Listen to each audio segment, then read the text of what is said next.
Welcome to the Virtual Center for the Study of the Constitution and Civic Responsibility, an ongoing inquiry into American political origins and evolving institutions. The Executive Director of the Virtual Center is Dr. Bill O'Brien. He's also your host for this continuing conversation. Here he is now, Dr. Bill O'Brien. Thanks, Bob Kincaid, and welcome to the Wednesday edition of the Virtual Center for the Study of the Constitution and Civic Responsibility.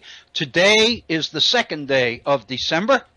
It is a Wednesday in the year 2015. It is a pleasure to be with you. This is our third live broadcast this week, and of course, as those of you who are regular listeners to the Virtual Center know, this will be our final broadcast this week. We'll be returning again on Monday at our regular time, 1 p.m. in the East. And I do encourage you to kind of stay with us and recall that keep in mind that our programs are available on an archive basis. You can go to whiterosesociety.org, or you can go to YouTube and just type in my name, Dr. Bill O'Brien, and you will get the broadcasts for our previous programs, and they're pretty well up to date. I do believe. I invite you to participate in the program. You can, if you'd like, you can send me an email and on issues or comments or concerns or suggestions that you might have related to the materials that we're covering. My email address is waobrien906@gmail.com. That's waobrien906@gmail.com. And I also remind you of our Facebook page. If you go to Facebook and type in the Virtual Center for the Study of the Constitution, you will have access to our Facebook page.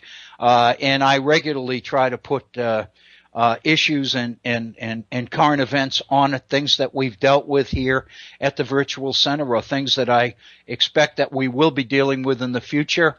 And of course, the ultimate purpose, the initial purpose for the Facebook page was obviously to hopefully to expand our outreach, as you will, not only for the Virtual Center but for the Head On Radio Network as well.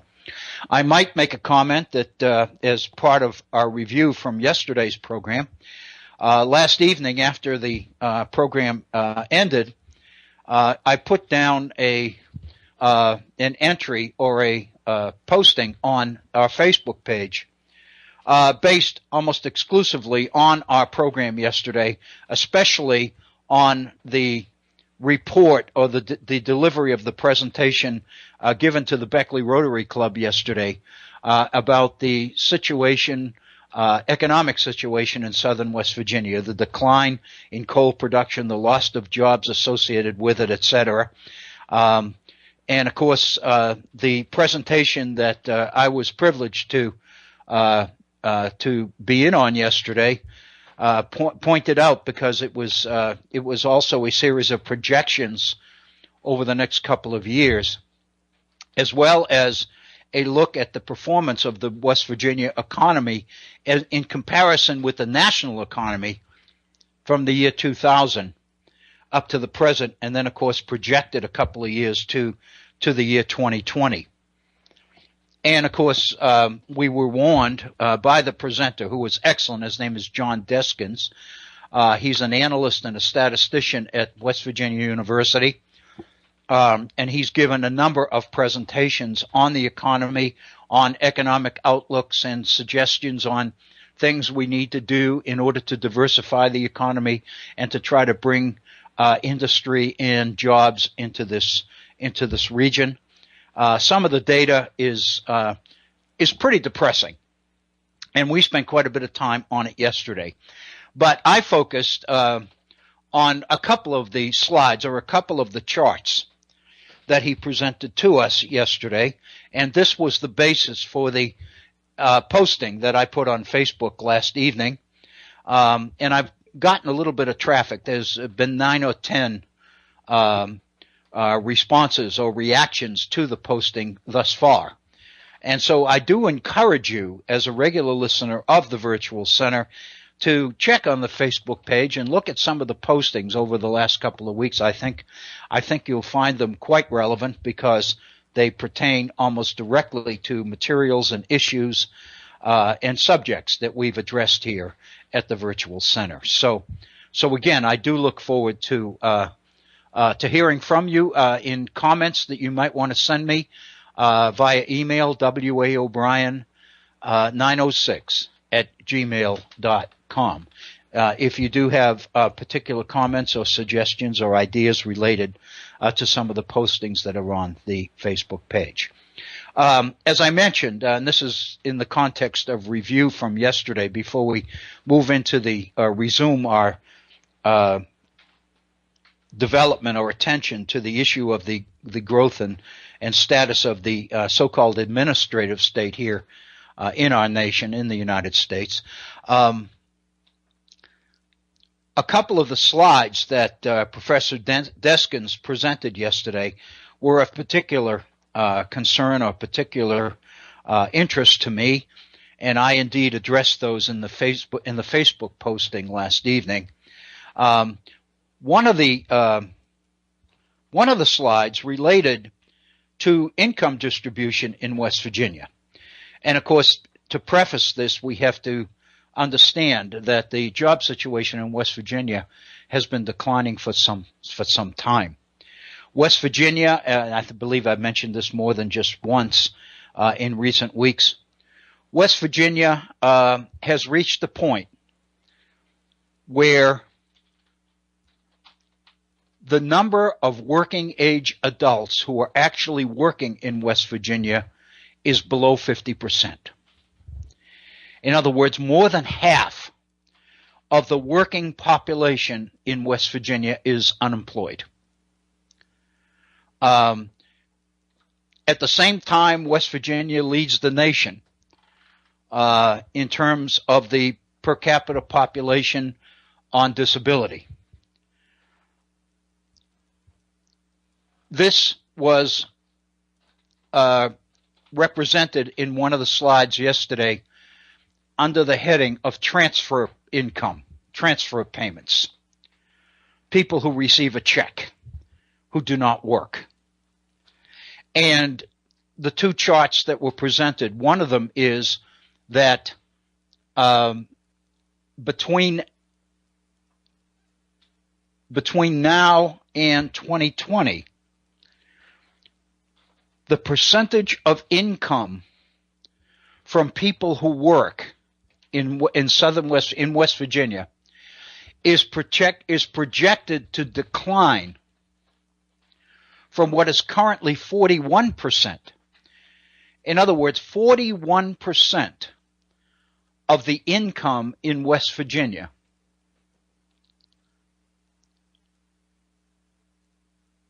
excuse me, 47% of the income in West Virginia is income that results from labor, from work.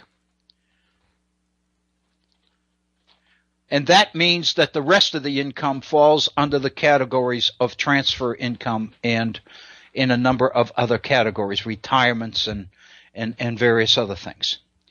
The point I'm trying to make is, according to the projections, by 2020, this 47% of earned income in West Virginia is projected to decline to 42%.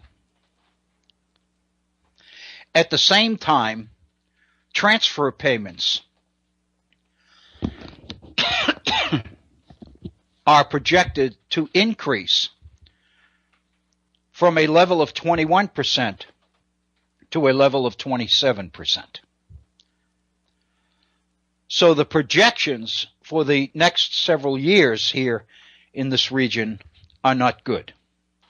And the point that I made yesterday is that over the course of the last 35 to 40 years, we've gone through, I believe, 7 different administrations, different governors, the bulk of them Democrats, but 2 of them Republicans, Cecil Underwood and Arch Moore being Republican. But it didn't seem to matter. Nothing seriously changed as far as the issue of economic diversification is concerned. Nothing in addition to coal has happened for years. One of the charts that was presented yesterday made the point that if you look at gross domestic product in West Virginia over the last 5 years, and you take energy out of the equation, in other words, you look at gross domestic product without consideration of energy, and Professor Deskins reported that over the last 5 years, there has been almost no change at all in GDP.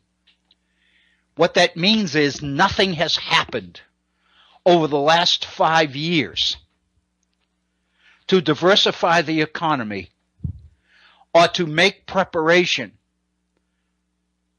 for the depletion of readily available coal, despite the fact that projections made as long ago as 35 years ago suggested that coal in this region would begin to decline precipitously after 25 to 30 years. Nothing was done. No preparations were made. Nothing was done to prepare the workforce, to try to diversify the economy, to revamp employment skills or in any way. And ultimately, it seems to me we are into is an extremely dark situation in terms of economic projections for the state.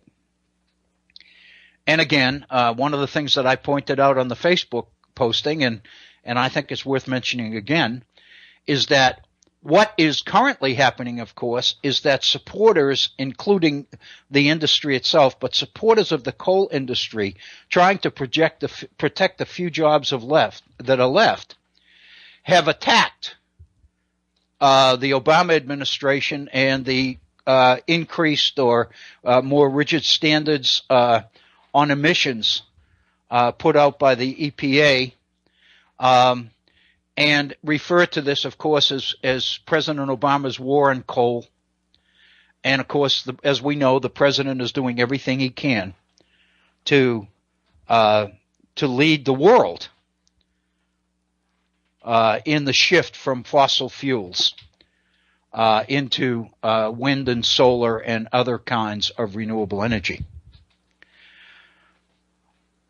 And, of course, this hurts this economy.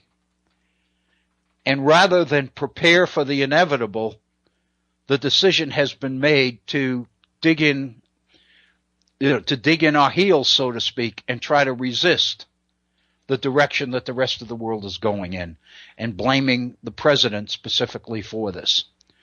My point in the posting and my point in yesterday's program here at the Virtual Center was that this basically amounts to the old idea of the straw man, setting up a straw man and then attacking it and trying to get the bitterness and the concern and the anger and the frustration that exists in this seat all pointed away from those responsible for it. And thus, President Obama becomes the scapegoat in the face of an industry that has chosen to do nothing to prepare for the situation that we are in now, and a political system of administrations, one after the other, which continued to do nothing in preparation for this. And so it's pretty dire. And I will say that there have been a number of reactions to the posting on Facebook, and I'm kind of grateful for that. So if these are kind of issues that concern you, I do encourage you to keep an eye on what's happening. I might say that the lead story in this morning's local paper here in Beckley was on the issue of coal and the situation that southern West Virginia finds itself in. It wasn't directly a response to the presentation here in Beckley yesterday, but it was about the same subject, and it was a feature story. So there's been much more. There's much more in print. There's much more being written about this. There's quite a bit of coverage in the Washington Post and the Wall Street Journal and the New York Times and the rest of it. So I think, I think the situation is beginning to get attention. It should have gotten this kind of attention years and years ago. If it had, then we probably wouldn't be in this situation today. But anyway, I want to thank those who have commented and those who have reacted to this kind of to this issue, because I do believe it's important. I believe that it was worthy of the kind of review that we've just given it. We've taken about 15 minutes of our program to kind of review this. But I do call your attention to it, and I encourage you to stay tuned, so to speak. I know the fact that we live here, we plan to do just that as well. I would like to return to our consideration of the so-called administrative state within this nation, and specifically this particular issue was precipitated by an article that appeared in last Friday's Washington Post, written by George Will. And George Will, in the course of writing this article about Justice Thomas and the stand that Justice Thomas has taken during the last Supreme Court session, on the issue of the administrative state, has really sparked George Will to write this particular article. His article, as I mentioned before, is based on an extensive essay that appeared in National Affairs. The essay was written by Charles, let me make sure I've got the name correctly here, Charles J. Cooper, and Mr. Cooper was a member of the Reagan administration. He was an advisor to the Reagan administration during the 1980s. And the title of his piece in National Affairs is, quote, "Confronting the Administrative State," unquote. And this particular piece, which is quite long, I printed it out, and it printed to about 9 pages. So it's a fairly extensive article. This article is the basis for George Will's piece in last Friday's Washington Post. And so if you are interested in this particular issue, and I'm hoping that by the time we complete our program today, we will be somewhat comfortable with this issue and knowledgeable about it, to the point that if you are so inclined, you can go to George Will's Washington Post piece in last Friday's Washington Post, or you can go directly online to the article by Charles Cooper in National Affairs. That's the way I got it. You can get the entire article there. It's well worth reading. It's a pretty thoughtful, well put together, well argued piece of analytical writing about a subject that obviously is quite important to the author. However, my point is, it's a subject that all of us ought to be interested in as well. So I'd like to base the bulk of our program today not so much on George Will's piece, because his piece is pretty much based on Charles Cooper's article. I'd like to go directly to the well, so to speak, and look at the Cooper article in National Affairs in some depth in order to get a handle on this particular issue. I mentioned yesterday, and I'll just briefly mention it again, that one of the things that has honestly surprised me a bit about this is the involvement of Justice Thomas in this issue. From my reading and my observations, this is the first major issue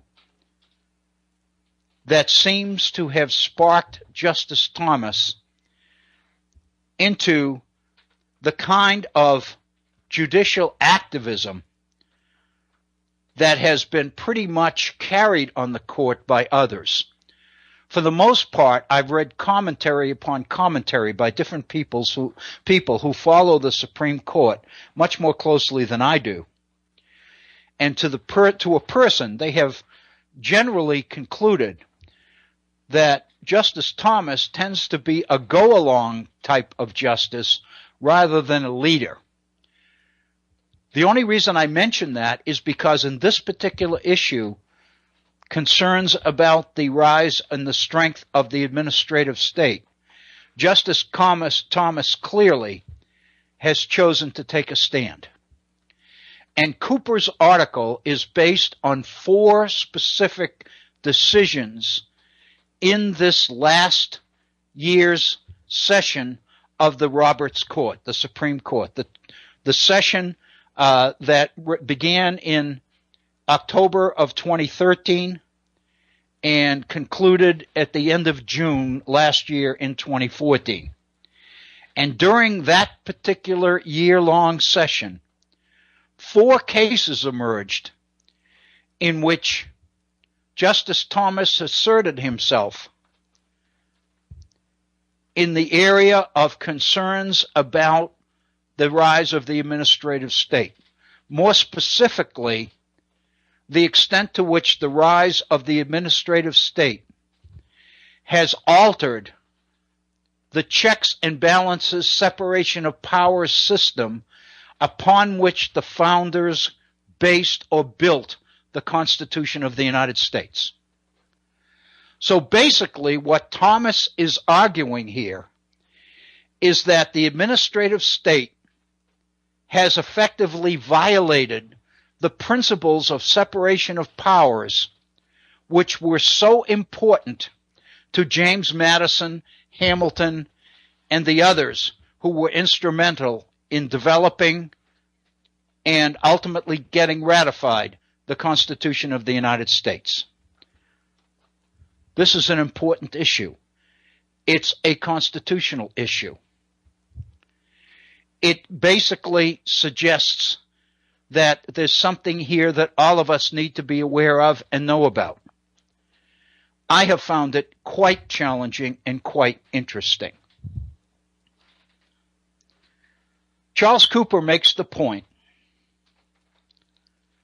that the principle of separation of powers, as well as the checks and balances system that is explained in depth by James Madison in Federalist Number 51, was designed, as we know from Madison's Federalist Number 10, to build in the kinds of internal checks and create a system which was designed to control the violence of faction. Principally, we know from Federalist Number 10, Madison's principal concern was the majority faction. And the basis on which that majority faction was defined was around the issue of property, namely the differences between those who owned property and those who did not. Madison believed that in the nation as it existed in the late 18th century, it was necessary to create the kinds of constitutional checks necessary to prevent the majority faction, the propertyless faction, if you will, from gaining the kind of leverage and influence over government which affected law and affected policy. Madison believed that the structure of government created in the 1780s by the Articles of Confederation, which focused principally on building republican government around the model defined and described by Montesquieu, namely that in order to work, Republican government had to be small in area so that there could be an ongoing, knowledgeable relationship between constituents and elected representatives.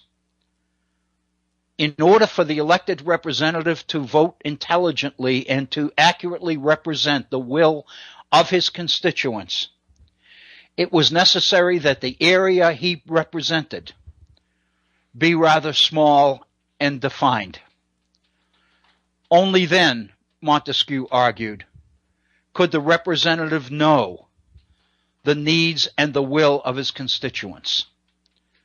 Not only that, but in a small, confined, refined area, constituents could also get to know their representative. And the result would be an ongoing interaction back and forth between citizens and their elected representatives. Montesquieu believed that this was the basis of republicanism, and this was the only way that it could work successfully.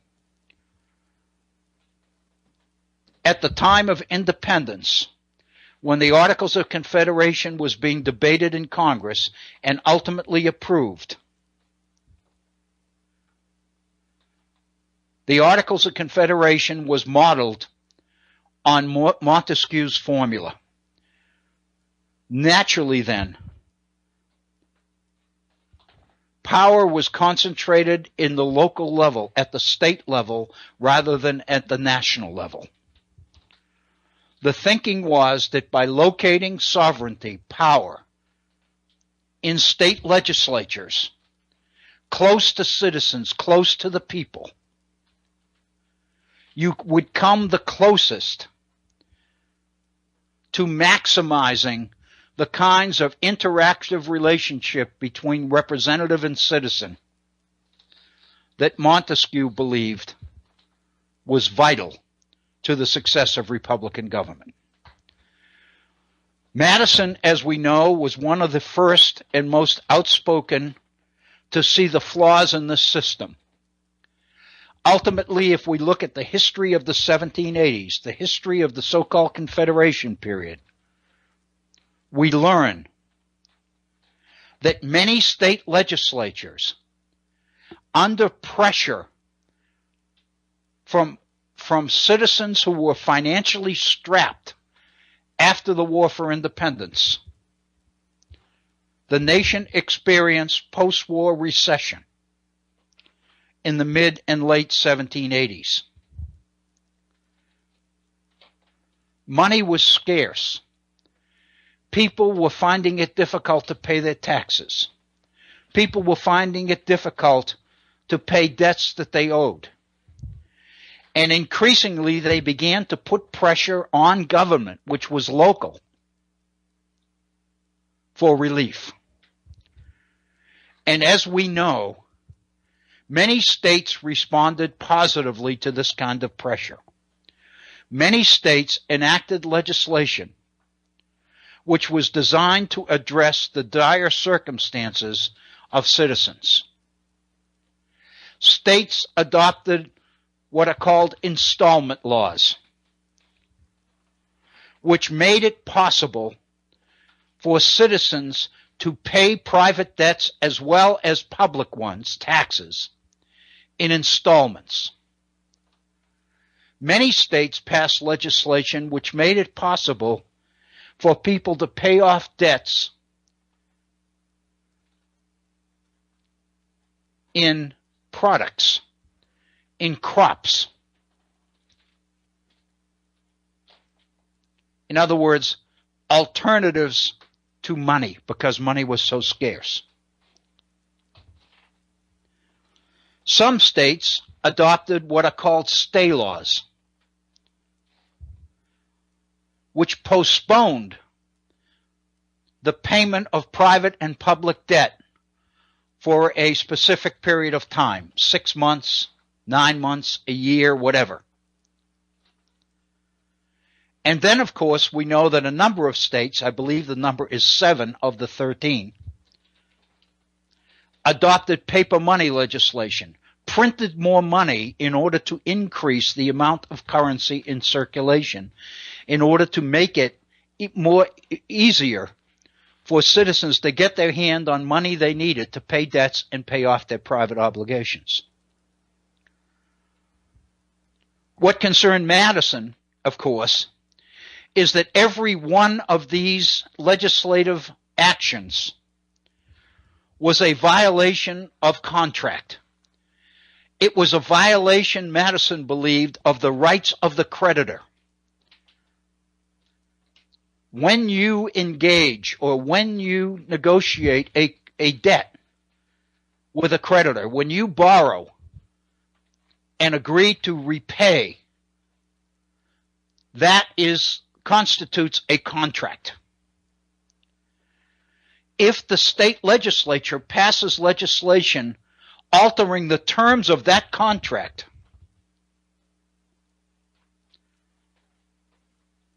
Madison believed that was a violation of the idea of property rights. That was a violation of the sanctity of property. And so in Federalist Number 10, Madison made the point very specifically that complaints are being heard from our best citizens, from our most considerate and virtuous citizens. And what are they complaining about? They are complaining that public matters, public issues are being decided not according to what's right, not according to justice, not according to the rights of minorities, which, of course, in the situation of debtor and creditor, the minorities are the creditors, but rather that decisions were being made based on the overwhelming power, the overbearing power of majorities. In other words, what Madison is saying in Federalist Number 10 is that majority pressure is forcing legislatures to pass legislation which interfere with the sanctity of contract.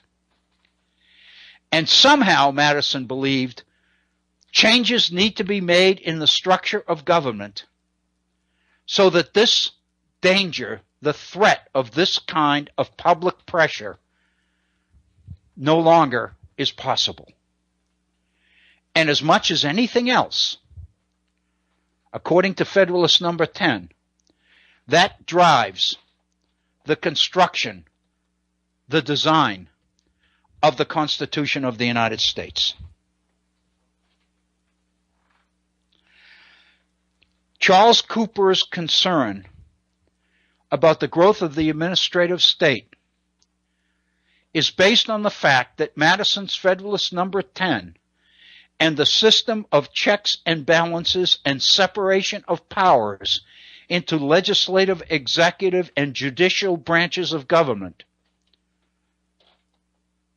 These kinds of checks, which Madison believed were the only way to prevent the kind of majority rule pressure on government that rendered the Confederation as unworkable. Charles Cooper's concern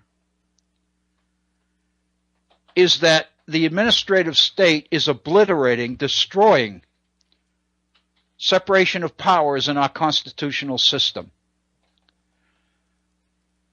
By supporting and endorsing the creation of executive agencies, federal agencies, that house not only executive power, but also legislative and judicial power. Realistically, then, these federal agencies end up being responsible to nobody. They become independently functioning operations, organizations, staffed by federal appointees, by federal employees, with seemingly no accountability to anybody. That's the issue that Justice Thomas raises in the Supreme Court cases, the 4 Supreme Court cases alluded to in the last session of the Supreme Court, in the 2013-2014 court, annual session of the Supreme Court. I'd like to go into Cooper's argument in some depth. We mentioned this, I think, when this issue first came up day before yesterday, but let me mention it again because I think it's a very strong paragraph and it contains quite a bit of relative information. Cooper says it is fitting that we refer to the administrative state as a state, for it has become a sovereign power unto itself, what he calls an imperium in imperio, power within a power, regulating virtually every dimension of our lives. And here's the details. Its nearly 450 agencies are manned by legions of bureaucrats, now numbering almost 2.7 million.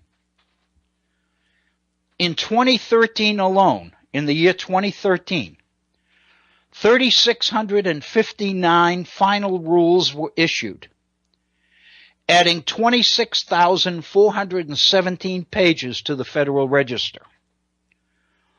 All told, the Code of Federal Regulations contained 175,496 pages of regulations spread out over 235 volumes as of 2013. That represents a 7.4% increase in the number of pages in the Federal Register since President Obama assumed office.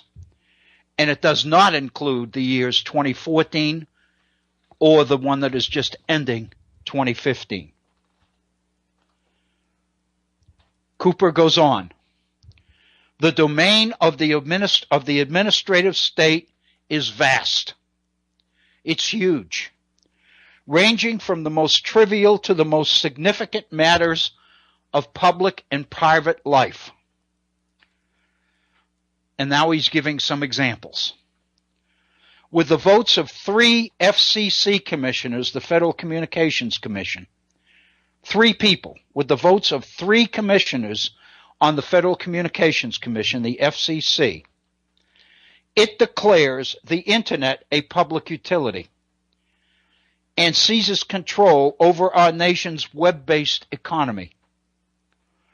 With the issuance of an environmental rule, it commands once sovereign states to reorder their electricity markets or face crippling blackouts. Its legions regulate our health care and our children's dolls, our national banking system, and our neighborhood stop signs. Chief Justice Roberts stated recently, quote, "The framers could hardly have envisioned the authority administrative agencies now hold over our economic, social, and political activities," unquote. I'd like to make a comment or two about that particular paragraph, because I think first of all, there's quite a bit in there. All he's looking at as an example is one particular agency, the Federal Communications Commission, which regulates the Internet. But he points out that the Federal Communications Commission controls so many other aspects of our lives. I make specific reference, I call your attention to the statement Cooper makes, that the FCC commands once sovereign states to reorder their electricity markets or face crippling blackouts. Of course, what I'm suggesting here is the mention of something called once sovereign states gives us an inkling at the very outset of Cooper's articles as to what his concerns are. more particularly what his solutions will be. His point, of course, is that when power was in the states, the federal government, when the states were sovereign, the federal government couldn't exercise this kind of power. So his conclusion, logically, is that it's the shift of power from the states to the central government that makes this kind of overbearing administrative authority possible. So the implication here is that if we can find a way to return sovereignty, or at least some sovereignty, back to the states, we can begin to reverse the trend toward more and more power in the hands of what we refer to as the federal bureaucracy. In essence, what I'm saying here is that even in this early paragraph, we get a signal from the author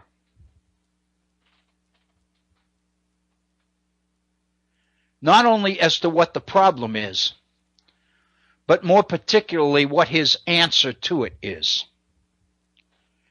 And I think this gives us an opportunity to recognize the political implications of this article to follow.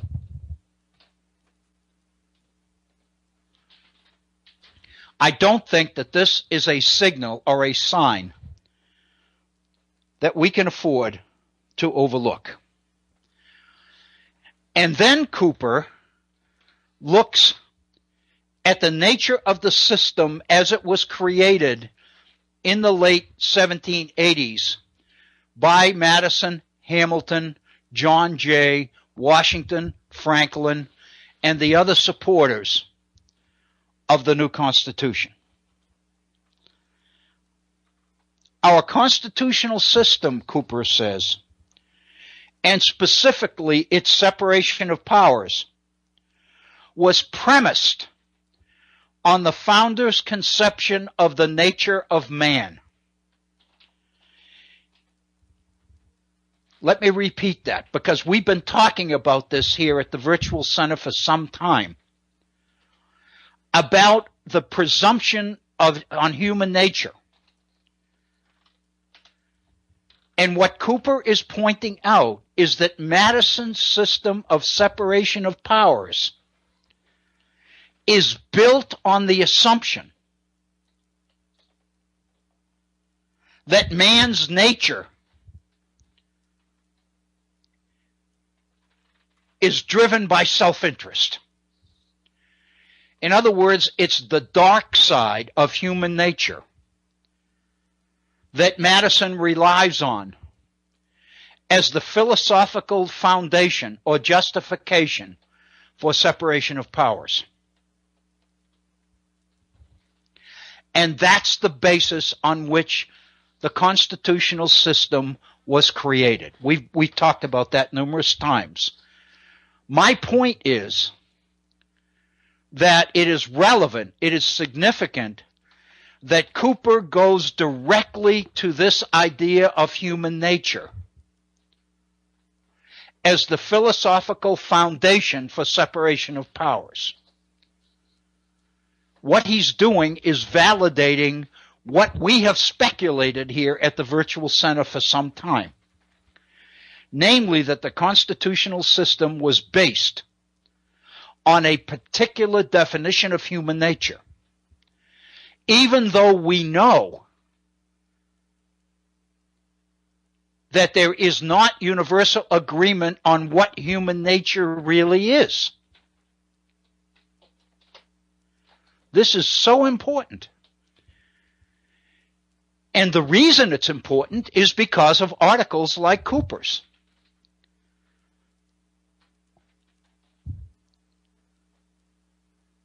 Even though human nature was up for debate in the 18th century, our system was premised on the fact that we had an answer to it when in fact we didn't. But this is the key. We know, because we looked at a number of Federalist papers in previous weeks here at the Virtual Center, that even Madison himself made it very clear that while self-interest is a key factor in human nature, it is not exclusively in control of human nature. Madison points out in a number of other Federalist papers, 39, 49, 55, Madison points out that if human nature was as dark, as driven by self-interested as many people want to believe it is, then Republican government, self-government, would not even be possible.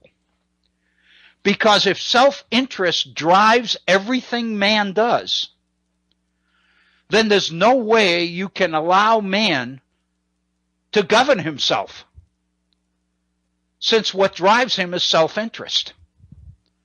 That, I remind you, is what Thomas Hobbes said about human nature in his Leviathan earlier in the 17th century. Thomas Hobbes's point was that man was so driven by self-interest, was so greedy, that even though man had reason, it was not strong enough to overcome his self-interest. Consequently, Hobbes concluded, the state of nature, man in total freedom, the state of nature becomes a state of perpetual warfare, where every individual is at war with every other individual. You do not have order, you do not have stability, you do not have freedom, you do not have progress, you do not have safety, you do not have security, you do not have anything. And of course, as we know, Hobbes' solution to that is the creation of an absolutely all-powerful government.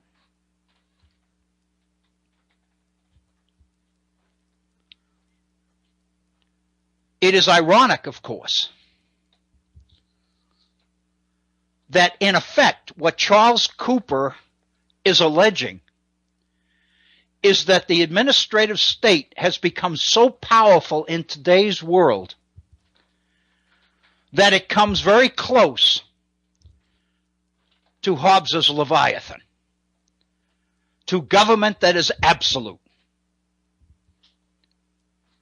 to government in which there's no freedom at all.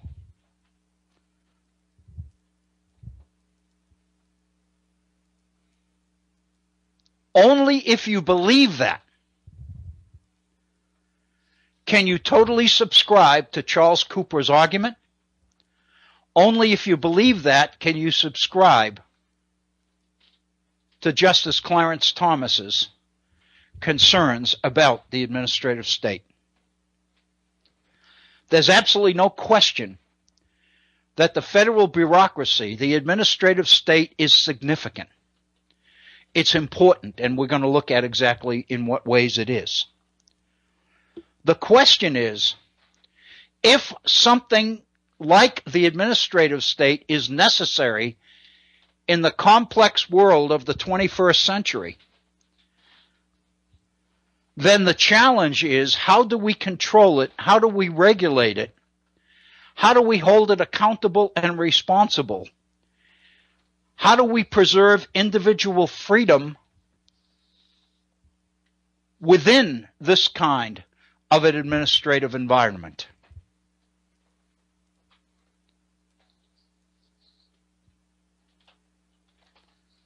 I think that's the issue that Cooper is taking on.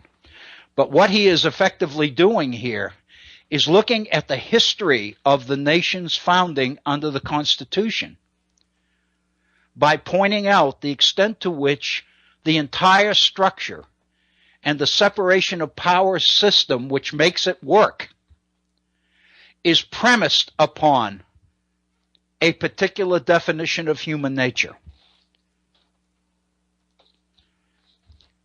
Cooper also points out that the first successful challenge to this definition of human nature constitutes what we know in American history as the Progressive Period. It was, Cooper says, the progressive movement's rejection of this conception of man that led to the rise of the administrative state and that now rules over us. In effect, then, what Cooper is telling us is that his article, his concern about the administrative state, Thomas's concern about the administrative state, is an effort to reject and undo the results of progressivism in America, the progressive movement.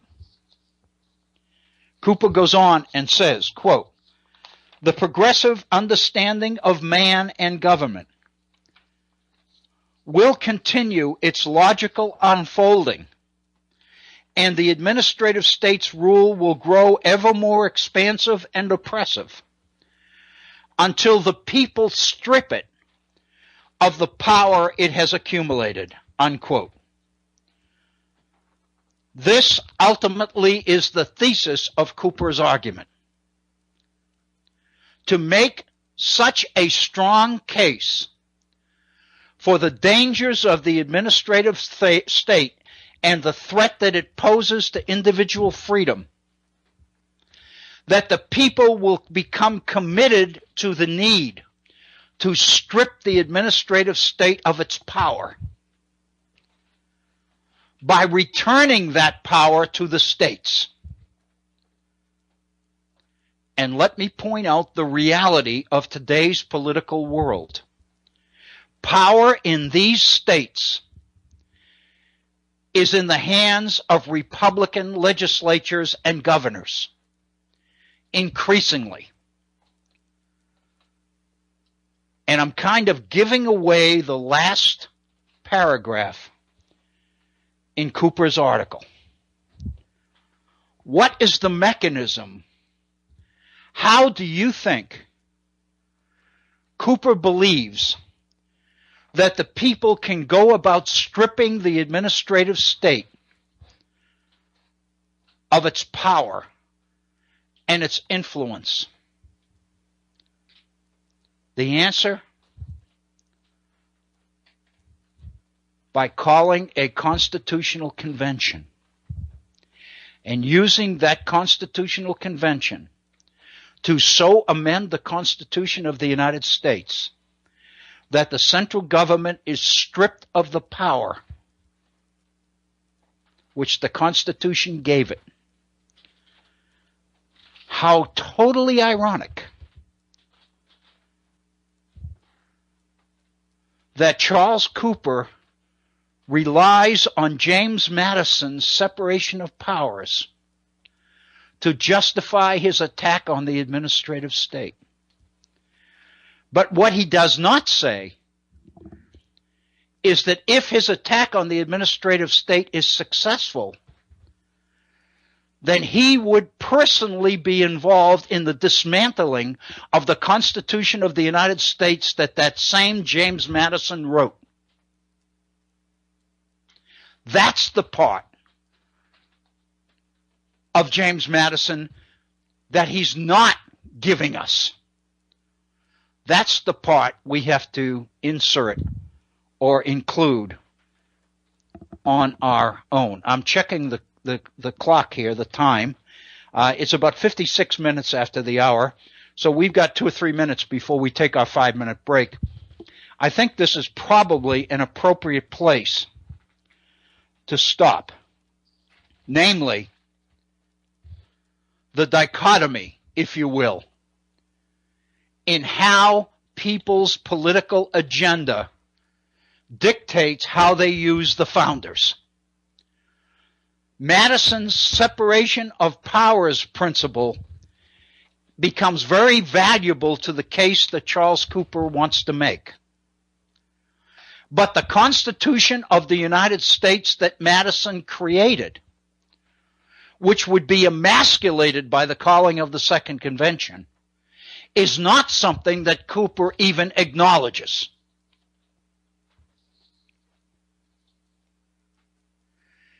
In other words, we know that Madison believed that separation of powers was a way for the Constitution to work. So it's obvious that if the administrative state is creating problems in the area of separation of powers, it's likely that there is some solution to the problem short of dismantling the entire Constitution. I would suggest to you that dismantling the Constitution of the United States is the end game here. It's Clarence Thomas's end game. His defense of separation of powers would necessitate the dismantling of the constitutional system that the person who created the separation of powers created to contain it, namely the Constitution of the United States. I think this is an incredibly important issue because there's no question that the accountability and responsibility of the administrative state in today's world is a concern that all of us worry about. We all worry about the impersonality of the bureaucracy, about the lack of humanity that seems ripe in our political and administrative systems in today's world. The tendency of the administrative state is to look at us not as human beings, but as numbers, as statistics, as data. All of us scream that our humanity be validated. I would suggest to you that all of these things are real problems. But I doubt, seriously, whether the only solution to those problems is dismantling the entire system and putting it in the hands of billionaires, which is effectively what would happen if Cooper's formula for solution were to unfold. I think this is a good point at which to break. It is just the top of the hour. In the East, we have just turned to 2 p.m., so this is a perfect time to pause and take a 5-minute break. You're listening to the Virtual Center for the Study of the Constitution and Civic Responsibility. We're going to take a short break. We'll be back with our second hour shortly. Please stay with us. This is Bill O'Brien. Welcome to There you are. Hey, Bob. I'm sorry. Oh, that's okay. That's okay. No worries. No worries at all. Just got back. That's all right. Okay. Do carry on, please. Oh, thank you, Bob. You're listening to the Virtual Center for the Study of the Constitution and Civic Responsibility. If you're just joining us, welcome to our second hour in this live broadcast on this Wednesday, the second day of December in the year 2015. If you've been with us through the first hour, I want to thank you for staying with us. For those that are just joining us, we spent about the first 15 minutes reviewing yesterday's program, primarily looking at the issues related to the economy and coal in today's contemporary economy, primarily here in West Virginia. And then for about the last 40 minutes or so, we've been addressing the issue of the administrative state, and more specifically, an article warning us about the power of the administrative state that appeared in the magazine National Affairs by Charles Cooper.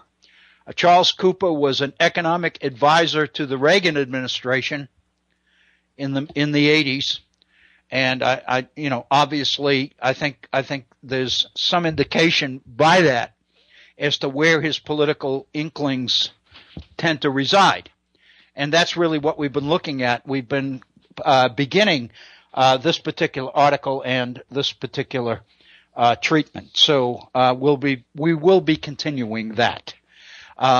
I do invite your comments. If you do have a particular comment, a question, a suggestion, or observation about this issue or other issues that we've been dealing with here at the Virtual Center, please feel free to drop me an email. My email address is waobrien906@gmail.com. waobrien, OBRIEN 906, all one word, @gmail.com. I do also call your attention to our Facebook page, and I do anticipate that in the next day or two, I probably will be posting something related to the administrative state issue because it seems to me so very important. It's entirely likely that we won't complete the total issue today and that we'll have to revisit it again at the beginning of our programming next week as well. So I'll try to post something on it over the in the coming 2 or 3 days because we won't be having a program again until next Monday. We've been talking about primarily just before break about the origins of the Constitution and the extent to which Madison's reliance on separation of powers within that Constitution is based on a particular or premised on a particular definition of human nature, the self-interest that drives human nature. And the point I was making just before we paused for our break at the top of the hour was that there is a contradiction of sorts here, in that Cooper relies on James Madison for support of the need for separation of powers. But on the other hand, Cooper's solution to the problem, which is to dismantle the Constitution through the calling of a second convention under Article 5 of that Constitution, is somewhat contradictory to Madison because Madison wrote the Constitution. In other words, Cooper's solution is to tear down the system because separation of powers seemingly is being abused within it. I would suggest that is a contradiction of sorts. Cooper then moves to Clarence Thomas and to the positions that Clarence Thomas has taken over the last year in 4 significant Supreme Court cases. I want to stick as much as I can to the text here because I don't want anyone to think that I'm elaborating or adding material that's not here or eliminating material that is. According to Cooper, in his treatment of Justice Thomas, this is what he says, and I have made a note to myself that I should quote this entire paragraph. Justice Thomas observed in Association of American Railroads, in the case of Association of the actual Supreme Court case is Department of Transportation versus the Association of American Railroads. That's the case during the last year in which Thomas, in his concurring opinion, made the following statement, quote, that the Constitution does not vest the federal government with an undifferentiated governmental power. Thomas, in other words, and this is me commenting on this, Thomas's point is that the Constitution of the United States does not give the federal government undefined or undifferentiated power. Instead, the Constitution identifies 3 different types of governmental power. And in the so-called vesting clauses, commits them to 3 branches of government. These grants are exclusive, Thomas says. That's the close of his quote. In other words, by creating a government comprised of 3 branches, executive, legislative, and judicial, the Constitution's grant of power to the central government is legislative power to the legislature, executive power to the executive, judicial power to the judiciary. You can't just assume that it's power in a global sense. It's very, very specific kinds of power directed to the branch of government that Madison and the creators, the drafters of the Constitution, believed should have that particular power. And the whole idea of separation of powers is to so divide up power that one branch doesn't get it. Because when that happens, we know Madison defined that as tyranny. Cooper then quotes James Madison in Federalist Number 51.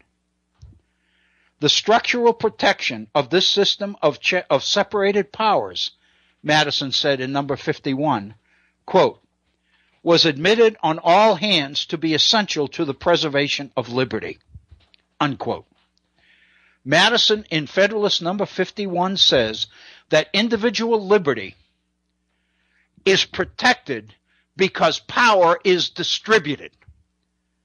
It is not all given, all put in one place. Because to do that would jeopardize liberty. And then Cooper goes on and cites other Federalist papers written by both Madison and Hamilton to justify their concerns about the abuses of power that would happen, could happen and would happen if power was not separated, was not differentiated. Cooper says the following: the constitutional vision of the founders is rooted in their conception of the flawed nature of man and his capacity to rule, period. Let me repeat that sentence because I think it warrants comment. The constitutional vision of the founders is rooted in their conception of the flawed nature of man and his capacity to rule. I need to point out that that sentence is internally contradictory. Cooper's sentence is not valid. Because if man's nature was indeed flawed, then man's capacity to rule would be negated. Those aren't my words. That's what James Madison says in Federalist Number 55. If you accept the flawed nature of man as the beginning and end all of man's nature, if you believe that man's nature is flawed, then Republican government, self-government, cannot happen.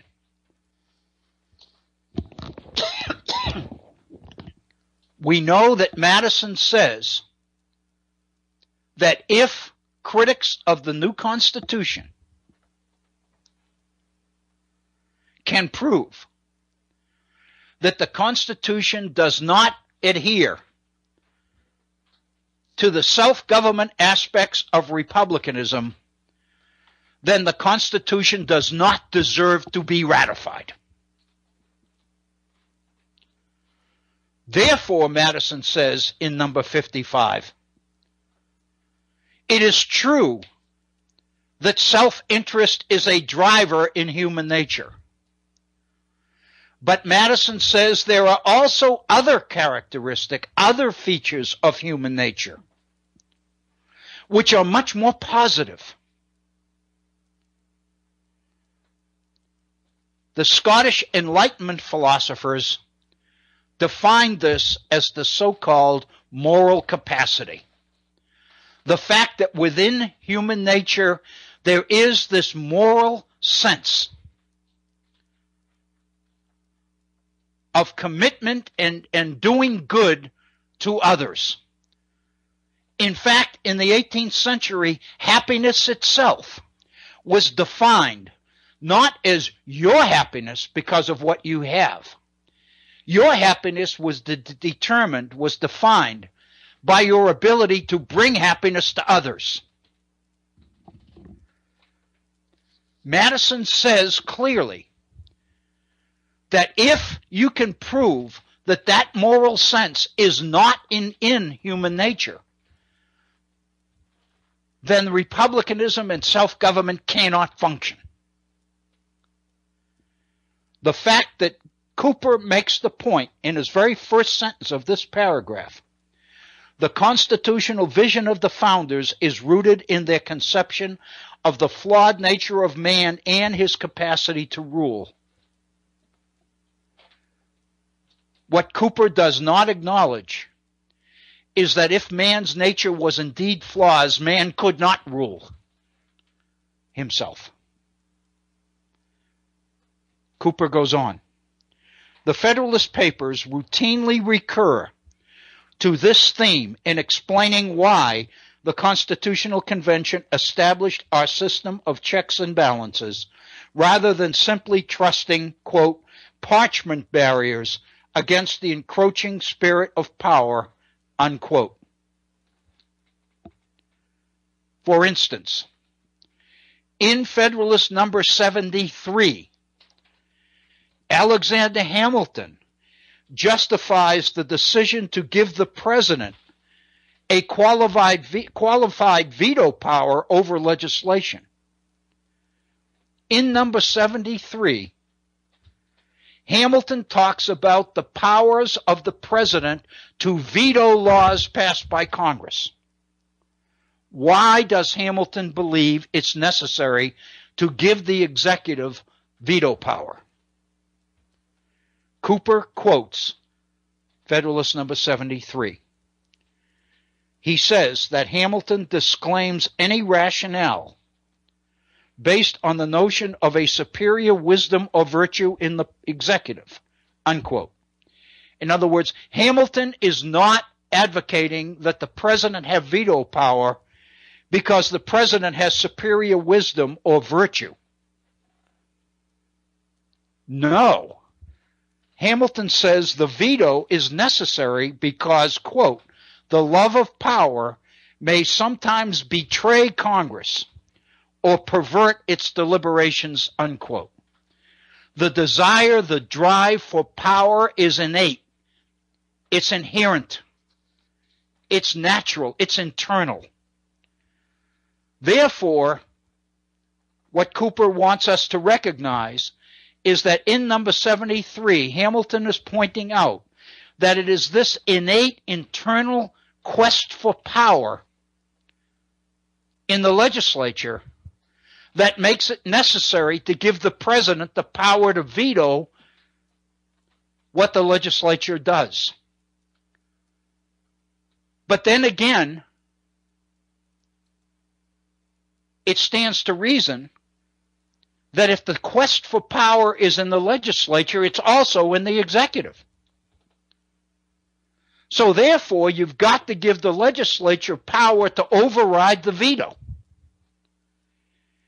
In other words, what Madison and Hamilton both are doing in the Federalist Papers is explaining and giving us examples of the internal system of checks and balances which they believe is necessary to control this innate quest for power, wherever that quest may come from. Then Cooper takes us to Hamilton's Federalist number 75. And he says the following. But just as the founders knew that Congress would seek to draw all power into its impetuous vortex, unquote, they knew that the president would do the same thing. In Federalist number 75, Hamilton defended the Senate's role in ratifying treaties, arguing that, quote, the history of human conduct does not warrant that exalted opinion of human virtue, which would make it wise in a nation to commit interests of so delicate and momentous a kind to the sole disposal of a President of the United States, unquote. The reason that the Constitution gives the Senate the responsibility to approve treaties is in order to check this innate quest for power should it arise within the president. So what Cooper's point is that the founders were very aware that you had to find a way to check this quest for unaccountable power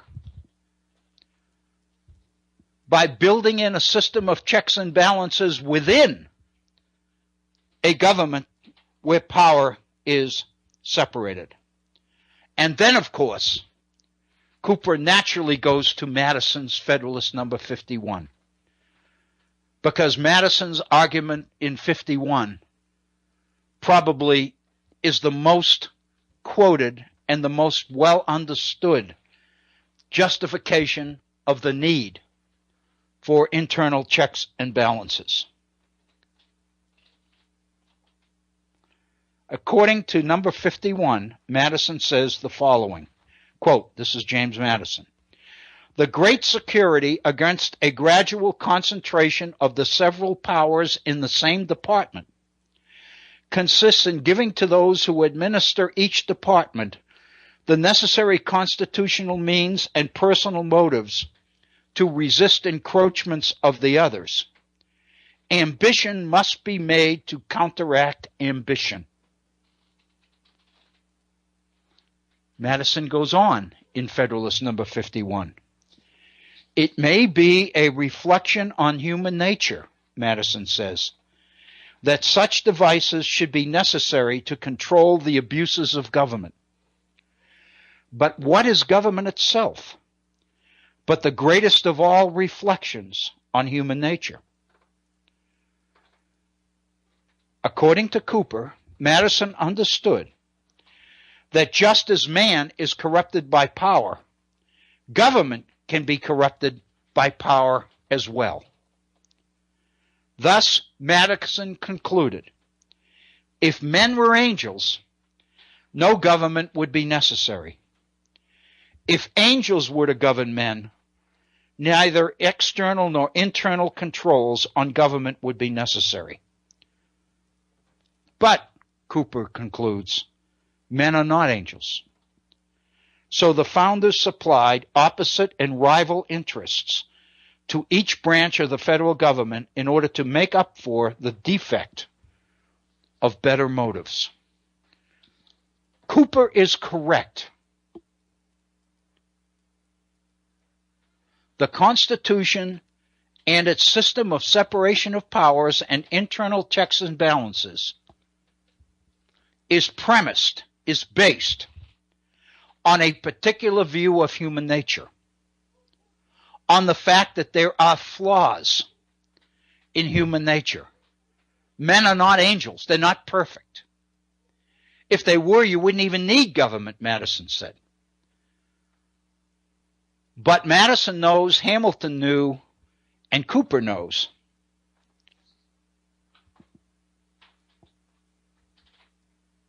that the quest for power needs to be controlled. Madison's system of separation of powers and checks and balances is his way of controlling it.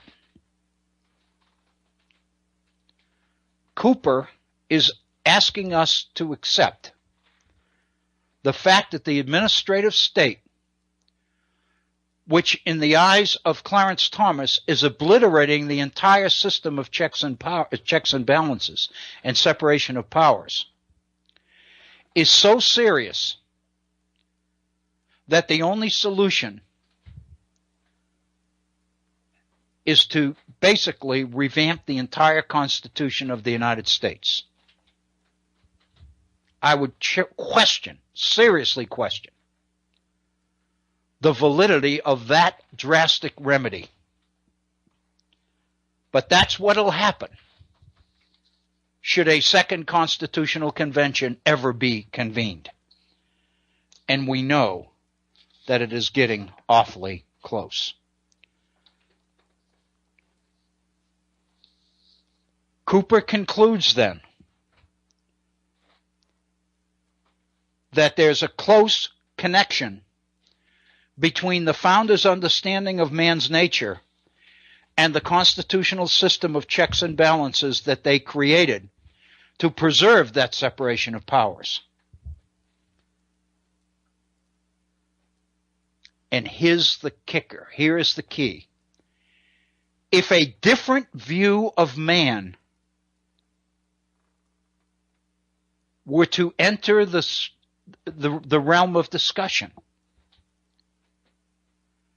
then one would have a different view of the need for separation of powers. In other words, the only way, Cooper says, that separation of powers makes sense is if you accept the flawed nature of man. But if you were to bring in an alternative, a different view of human nature, then separation of power would make no sense. And who does that? Who introduces into the constitutional discussion an alternative view of human nature? The progressives. More specifically, Woodrow Wilson. And so it seems absolutely vital that in order to understand where the idea of the administrative state came from, we need to look to Woodrow Wilson. Because Woodrow Wilson introduces a different view of human nature from the flawed view that Cooper and others choose to believe the Constitution of the United States must be based upon. The point that I'm making is that we know that James Madison himself did not accept the flawed nature of man as the exclusive 100% definition of human nature. If that were true, Madison said, then republicanism wouldn't even be possible. Self-government would be impossible. Hey, Dr. Bill? Yes, Bob? I thought I would interrupt for a moment. Horst is on the line with an observation, so I thought you'd want to know. I sure do. Thank you, Bob. Horst, how are you, my friend? Hi, Dr. Bill. I'm doing all right. How are you doing? Oh, I'm doing great, thank you. Oh, terrific. It's great to hear from you. I've been keeping up with you on Facebook. Oh, really? Okay. Let me be honest. I've been trying to keep up with you on Facebook. Have I been that active? You've been active, and you've been interested, and you've been into so many different areas that I can't follow them all. Because usually you make reference to something when it's directed to me. It's usually in reference to something I said, but I can't. A lot of times I can't connect what I said with what you, with what your reaction is. But anyway. Oh yeah. Well, that's okay. I connect a much thinner thread probably than what you're used to, so it's in my head it's all very closely tied together. It is a credit to you that you able to do this. No, I occupy a very small world. That makes it easy for me. Great, it's great to hear from you. Well, yeah, I was just thinking this is kind of like it's become my every other Wednesday afternoon discussion club. I guess calling in the horn. Well, that's fantastic. I love it. Yeah, it is pretty fun. No, but I had a quick observation, and again, it plays in directly with what you're talking about, but is a little bit tangential. But I couldn't help but noting, like several times when you mentioned Madison and to a different extent Hamilton.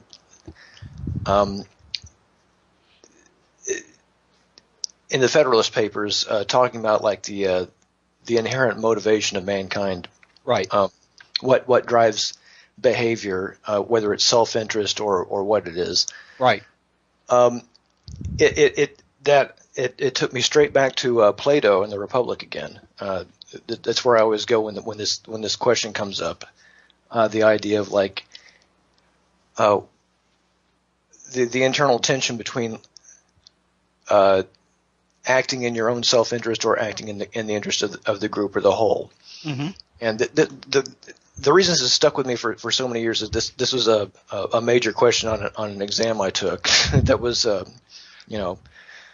there was a major argument between a student of Socrates who suggests that virtue is the pursuit of it's a way of taking advantage of people basically, and right. Socrates' assertion that virtue is its own reward. And the answer to that I came up with, and that I've always thought was pretty much the driver of this discussion, is the question is not what animates self-interest. It's more what do you associate it with. If you associate it with simply with what benefits yourself individually, in your own immediate sense, that leads you to act in a certain way. But mm-hmm. if you decide that your self-interest lies with the good of the community or the group you're with, in either case, you are still acting in your self-interest, but you are motivated to do vastly towards vastly different behaviors. Right. If you get where I'm going there. I do get where you're going. I think it's fabulous. Well, so in other words, what you're saying is self-interest and the public interest aren't necessarily opposites. Well, yeah, right, exactly. It's not whether you choose to look at people as entirely self-interested. You can have that belief. The question is, how do you define your self-interest? If you identify your self-interest with the good of the community, like if you think that it best suits your interest to have good schools and good roads and decent law enforcement and things of this nature, then you will act in a more community-minded manner. But if you feel like your self-interest is best served by having everyone else leave you alone, then you'll go a different direction. But in both cases, you're still motivated by self-interest. I see what you're saying. Yeah, and I think I agree with you. The odd thing is, like, you never really seem to catch Madison or Hamilton coming out and saying it and putting it in terms like that. But you can kind of tell they seem to be at least peripherally aware of that tension. And one has picked one, and the other has picked the other way. Right. Like Madison seems to be more community oriented, and Hamilton seems to be more like, no, really, no. People are gonna take care of number one. I know where you're coming from, but right. I think honestly you're right, and what you are doing is forcing one to reevaluate a lot of the things because there isn't an inclination, if you will, to assume that self-interest and the public interest are opposites, and that there's no way that they could be consistent. And you point out that indeed there is.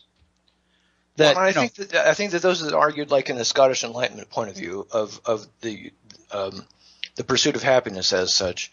Right. We're aware of that, but maybe not quite enough to be able to state explicitly that this is how it works. So let me see if I can put into words what you're saying in relation to the Scottish Enlightenment. You're saying that even though happiness is not focused on you at the front end, it's focused principally on your ability to bring happiness to others. If you take that to the next step, if you are able to bring happiness to others, then that in turn fulfills your self-interest. Right. Although because you're living in a community where the people around you that you interact with are happier, and therefore you're going to be better off. With perhaps a slightly less emphasis on a sense of like cause and effect, but more like just a kind of a continuum that exists, an equilibrium that's maintained at all time. I understand. To act in your self-interest is to simultaneously act in the community interest. It's not like a way of paying in as a way of getting something back from a system. It's more like just a level that maintains itself. But in order to do that, you have to have a fairly sophisticated, view of yourself and your your social unit and your surroundings. It takes a level of complexity that I reckon that not too many people at the time were capable of, keeping in mind for very long. Right. And when you get to issues of separation of powers and things, one thing that occurs to me with that is it's not so much as Cooper says. Well, it kind of is. In that sense, I think the statement that you come back to that the Constitution as it's designed reflects a kind of corruption or an inherent weakness. I can't remember the specific quote there. Inherent in the way that people go about governing themselves. In a sense, that is true, but I think it's only because people will always go for the easy short-term solution first. Mm-hmm. Like it's so easy to lose precisely because it does require a pretty complex act of cognition to think to picture your own good on an equal kill level with the community around you. Right. That it's easy to lose track of that, and especially when you're like in a moment to moment situation, and especially if you have like power to act, on an immediate basis and to gratify yourself. And so in that sense, yeah, okay. In a sense, maybe it's not like a corrupt nature, I guess, but it is kind of a weakness that's there. Yeah. And so by separating the powers, you slow the whole process of decision making down, so that hopefully, it just occurred to me, like just listening to you just now, that maybe if you break down the ability to act to a series of steps and a series of consensus measures, then you can slow the whole thing down so that everyone can take a couple of steps back and reflect and remember and remember. Oh, wow. Did we lose? I think we may have lost Horst. I think we got a break in connection. Let me, in the interim, hoping we can get him back, let me comment or react to what Horst just said, because I think it's absolutely so insightful and so important, is this idea of slowing down the process to the point that it gives people the opportunity to appreciate the public interest or the common good aspects of a particular definition of self-interest. I was going to ask Horst, and I don't know whether we'll have the opportunity again today, but Horst, are you there? Horst? I show him connected, Dr. Bill, but he may have lost his audio. Okay. Well, I can proceed, because I'm just absolutely captivated with what the question or the point that he's made. It's absolutely fantastic. When I taught this for years, especially Federalist Number 10, I would particularly focus on a particular aspect about the most considerate and virtuous citizens. When Madison talks about the complaints being heard by the most considerate and virtuous citizens, my conclusion to that was traditionally to point out that it seemed to be Madison's assumption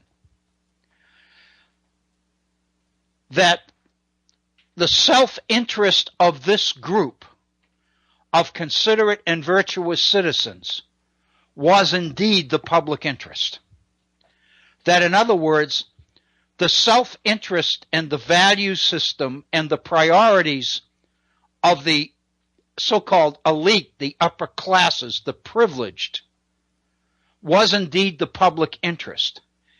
And that the purpose of education, of political or social education, was the process whereby the masses of people are exposed to and begin to understand why the values of the upper classes are indeed, should be, their values as well. And that, in effect, is, it seems to me, the point that Horst was making. I think it's absolutely incredible, because I think that Madison, when you get into the idea of filtering, the process in Federalist Number 10 where Madison talks about filtering the public views through the medium of a chosen body of citizens. He's ultimately suggesting an educational process or a system, a process of civic education where people learn by doing, namely by voting, and by becoming more and more familiar with the issues of the day. Voters become more intelligent. They become better qualified to vote intelligently. And thereby what that means is they're becoming more and more aware of what the public interest ought to be. And if there are differences between self-interest and the public interest, then slowing down the process, which is really what separation of powers and checks and balances tends to do, it makes decision-making much slower, much more considered, much more deliberate. And as Horst made the comment, it gives people time to take a couple of steps back and reflect on what's happening so that they too can begin to appreciate the extent to which their self-interest ought to better conform to the self-interest of others, which is in effect the public interest. It is absolutely an amazing set of intellectual hoops, if you will, that one must go through to understand this. And I think Horst has shared with us and done us the honor of sharing it with us. I think it is fantastic.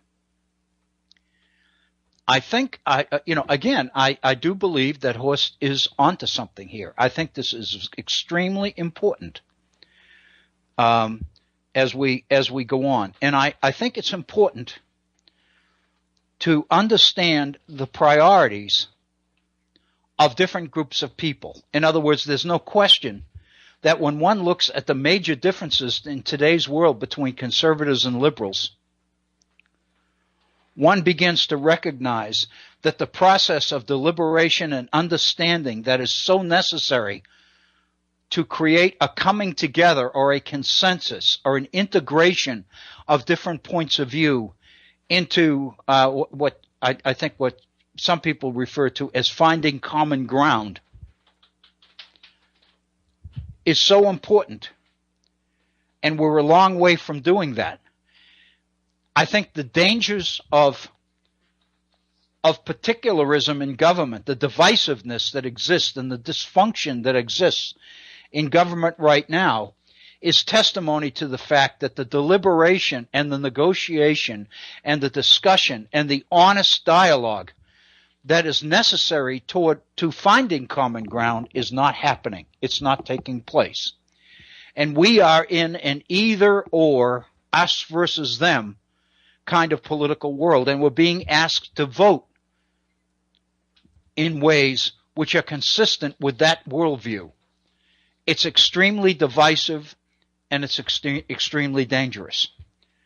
No question, it contradicts and violates the whole system of constitutional deliberation and negotiation that Madison created in the late 18th century. I thank Horst so much for that. That is just absolutely incredible insight, and I want to thank him for that. I'm looking at the clock. We're at 45 minutes after the hour, so we've got about 12 or 13 minutes left in today's program. I wanted to take this time. Hey, Dr. Bill? Yes, Bob. Just real quick, a little bit of breaking news I thought might be interesting to you. And it sure would. Go ahead. And probably for people listening to the live stream right now. There's been another mass shooting. Oh, my God. Where, Bob? San Bernardino, California. Authorities reporting a 20-victim shooting.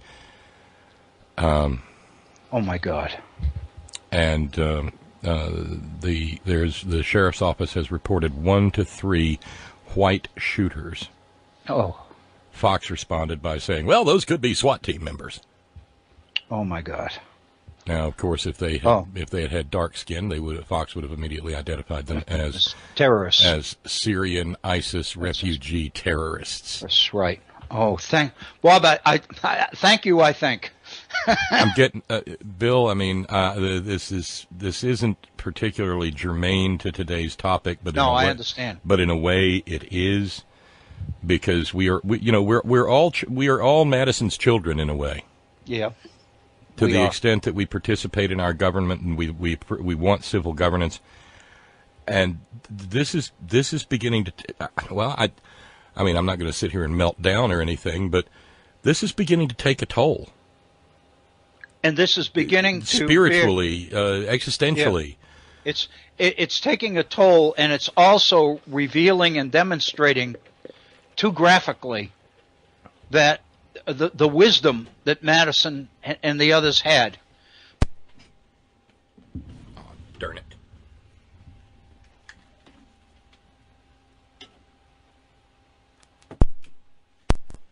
Create as much as possible the idea of community, and that people could see the things they had in common rather than emphasize the things that divided them. That's what Madison talked about in the issues of factions. And of course his focus at the time was on property. Today I would suggest we're into areas of divisiveness like religion and color and race and nationality and all these other things which divide us. We've got political leaders who are exacerbating the differences rather than trying to find ways to resolve some of these differences. I agree with you, Bob. It's becoming very dispiriting. It's beginning to feel, and I tried to make this clear, and sometimes I say things, Dr. Bill, and I don't know, because I don't necessarily get the feedback on it or whatever. Maybe people are just sitting out there nodding their heads. But I said the other day that we have this notion of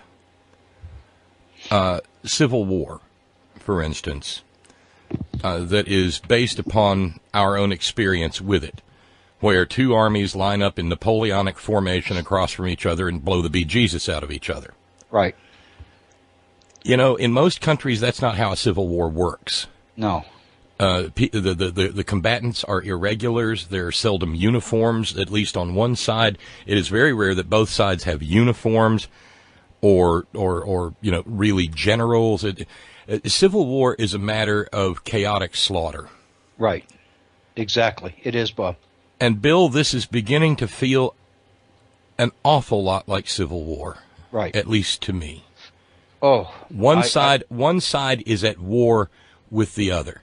Yeah. And I'm not, well, I mean, we can't help but be political here, but I'm trying to avoid ranting and raving. I'll probably save that for later.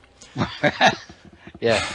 But I understand. But the National Rifle Association is at war with the United States, and this is germane to the extent that you were talking about the impact that a second convention would have on our civil society.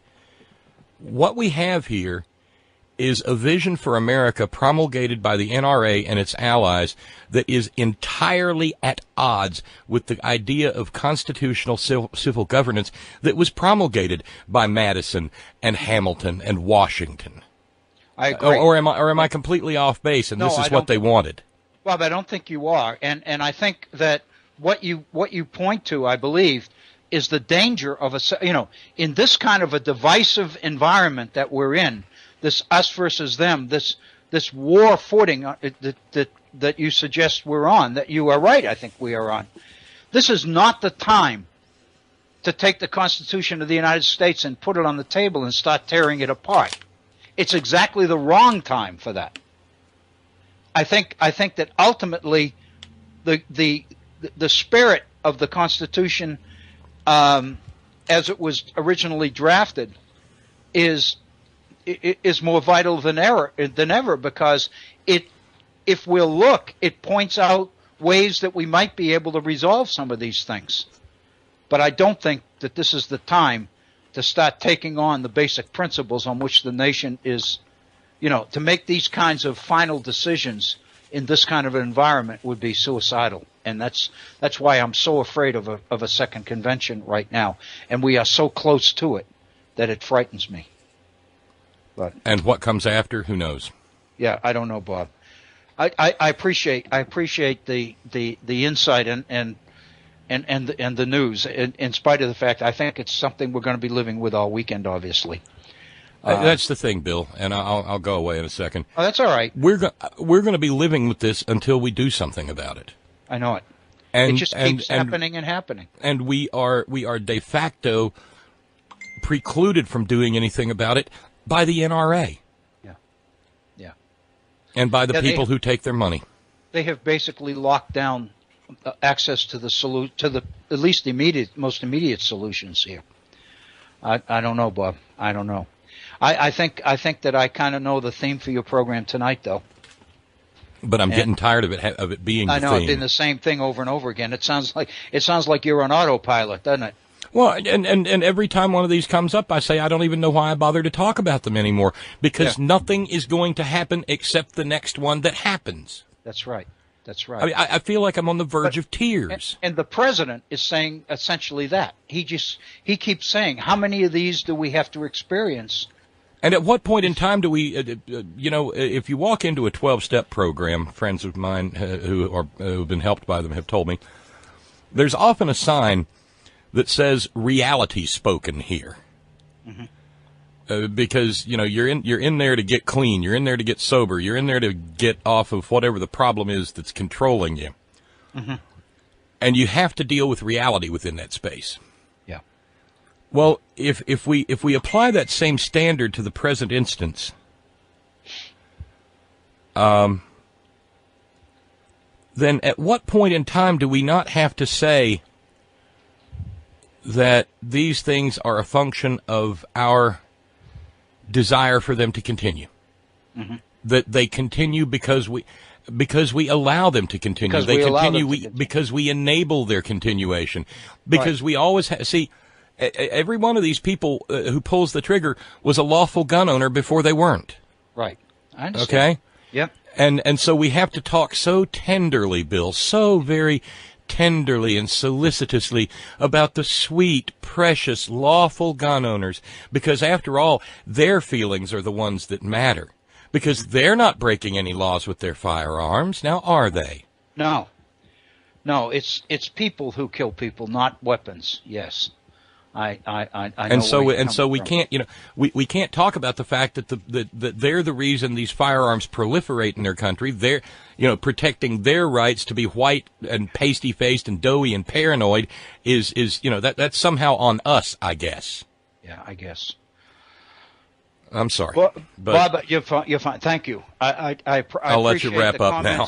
I will, Bob, and thank you. I appreciate it, and I just. I know I speak for everybody that it's going to be a tough weekend because we're going to be getting the details of this latest event, and Bob's right. They just keep coming and coming and coming, and I guess as he says, the only thing to expect is the next one until something different happens. As we wind up in today's program, and we've got right now I see we're within 5 minutes of the top of the hour. So we've got a 2.5 minutes or so to wrap up. When we get back together again on next Monday, I'd like to begin with, depending on what happens this weekend, of course, with the philosophy of the philosophy of progressivism, which becomes the basis for the growth of the administrative state. Let me make reference to a source. It is a source that I have begun to read. It's a fairly extensive piece of literature.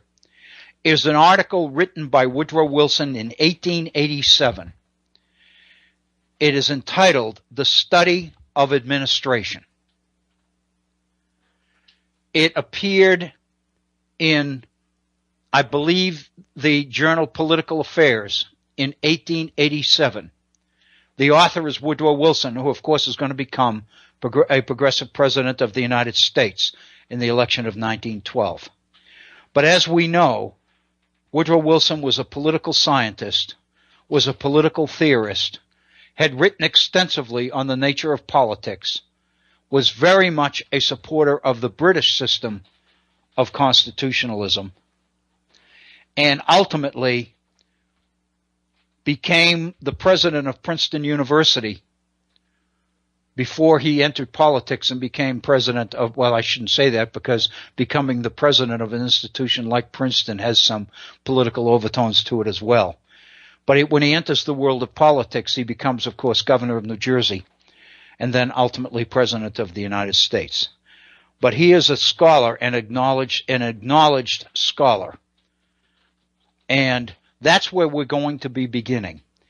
And I might share with you that Charles Cooper makes the point that Woodrow Wilson's essay, The Study of Administration, is to the administrative state what the Federalist Papers are to separation of powers. In other words, if the Federalist Papers are the elaboration and the justification for the Constitution of the United States as drafted, then Woodrow Wilson's essay on the study of administration is the equivalent of the Federalist Papers for the development or the design and growth of the administrative state. So that, it seems to me, is the place where we need to begin our next program, our time together next time, as we begin to look at Woodrow Wilson's alternative to the separation of powers, flawed nature of man basis on which the Constitution of the United States was written, developed, and ratified. I think that's probably the end of our day here at the Virtual Center. I want to thank all of you who have listened. I want to thank Horst for his contribution. I know that we ran into technical problems with his call, but I think he was with us long enough to make extremely insightful points. I hope that you all have a wonderful week, rest of the week and weekend, and I invite you to join us for our next live broadcast for the Virtual Center for the Study of the Constitution and Civic Responsibility on next Monday. This is Bill O'Brien. Thank you so very, very much. Be kind to each other, and thank you.